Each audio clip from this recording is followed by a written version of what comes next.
Welcome to PregnancyChat.com. I'm Monica Healy. Today I want to talk about the signs and symptoms of an ectopic pregnancy. But first I want to tell you about my personal experience with an ectopic, which could have been fatal. Years ago I suffered a miscarriage and had to have a D&C, also known as dilation and curettage, which is a surgical procedure often performed after a first trimester miscarriage. Dilation means to open the cervix, curettage means to remove the contents or the products of conception. A month later, I had some abnormal bleeding, but thought that my periods were just trying to regulate after my miscarriage.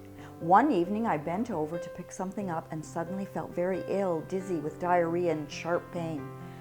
I started to feel a little better for a few hours, but then very suddenly again started to feel very ill, so I crawled into bed just thinking I was sick. By the time I realized I was in trouble, I was too weak to call for help. Thankfully, a family member stopped by and found me there in my bed, too weak to get up. I was suffering from a ruptured ectopic pregnancy and I didn't even know I was pregnant. I was bleeding internally. If it had not been for her, I would have died. I was rushed to the hospital and they performed the necessary surgery that saved my life. I wanted to share this with you so you know how important and life-threatening an ectopic pregnancy can be. So it's important to understand first, what is an ectopic pregnancy? An ectopic or tubal pregnancy is one in which the fertilized egg attaches itself in a place other than within the lining of the uterus. More than 95% of ectopic pregnancies occur in the fallopian tube, but they can also occur in the abdomen, ovary, or cervix. How does an ectopic pregnancy occur? Well, an ectopic pregnancy occurs approximately in 2% of all pregnancies. Sperm is the smallest cell in the body and an egg from the mother is the largest cell in the body. So although a sperm may find its way to the egg, the newly fertilized egg may not be able to find its way back through the tube to the uterus successfully, especially as it is growing. Ectopic pregnancies can also happen with in vitro fertilization. Yes, that's right, an implanted egg can go back into the fallopian tube. This is called retrograde embryo migration. Because the fallopian tube is too narrow to hold a growing baby, ectopic pregnancies cannot proceed normally. Eventually, the walls of the fallopian tube stretch, causing the tube to rupture, putting the woman in danger of life-threatening blood loss. Ectopic pregnancy can also be difficult to diagnose because symptoms often mirror those of a normal early pregnancy. These can include missed period, breast tenderness, nausea, vomiting, fatigue, and frequent urination. In addition, you may start bleeding and think that this is a normal period, not even be aware that you are pregnant, as in my story.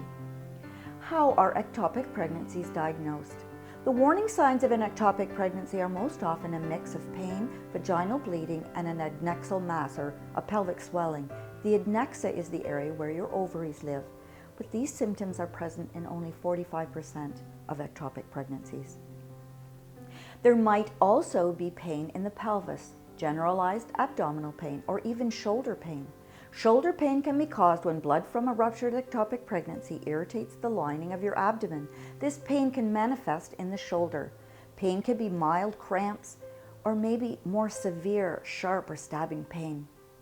Other warning signs of ectopic pregnancy include gastrointestinal symptoms such as diarrhea. You may also experience dizziness and lightheadedness because your blood pressure may drop. If you experience any of these symptoms, contact your healthcare provider right away. Your doctor will test to see if you really are pregnant, and if you are, your doctor will likely want to rule out ectopic pregnancy first, even though your symptoms may be from some other reason.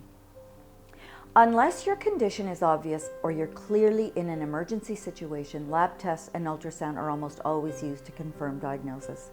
You can see in this ultrasound video a live ectopic pregnancy. This pregnancy is lying within the fallopian tube and not in the womb.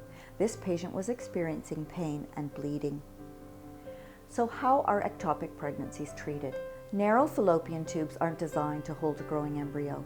As a result, the fertilized egg cannot develop normally. The pregnancy must be removed to prevent the rupture of the tube and other complications. If you receive a diagnosis of an ectopic pregnancy, surgery is the most common treatment method. It's often possible to remove an ectopic pregnancy laparoscopically, known as keyhole surgery. In this procedure, a small incision is made in the lower abdomen near the navel. The surgeon inserts a long surgical instrument called a laparoscope. This allows the surgeon to see and remove the ectopic pregnancy and to repair or remove the fallopian tube. In certain circumstances, medication called Methotrexate can be used to treat an early ectopic pregnancy. Methotrexate stops the growth of rapidly dividing cells such as the embryonic, fetal, or early placenta cells. Methotrexate treatment can be given orally or as a single shot or as several injections. Hormone levels and size of the ectopic gestation will be the deciding factor in determining the best treatment for you. This is something you will want to speak to your doctor about.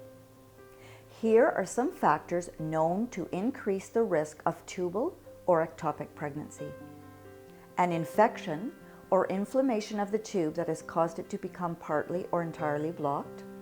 Previous surgery in the pelvic area or the fallopian tubes, or a D&C from a previous miscarriage. A condition called endometriosis, in which tissue that normally lines the uterus is found outside the uterus, causing blockages of the tubes. An abnormally shaped fallopian tube.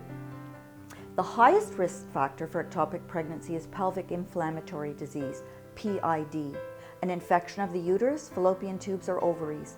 The risk can be as high as 27%.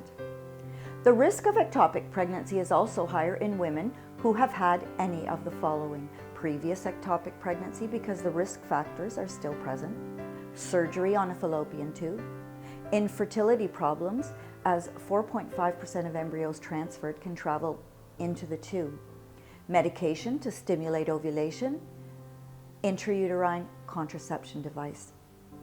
What are the chances of a future successful pregnancy after you've experienced an ectopic?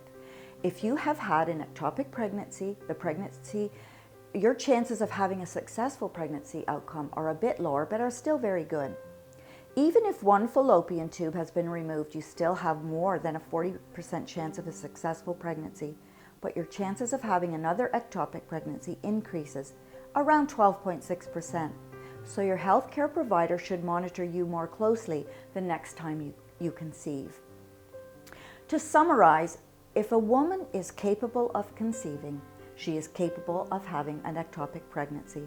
So you'll want to watch out for any warning signs, and if you are worried, please contact your doctor.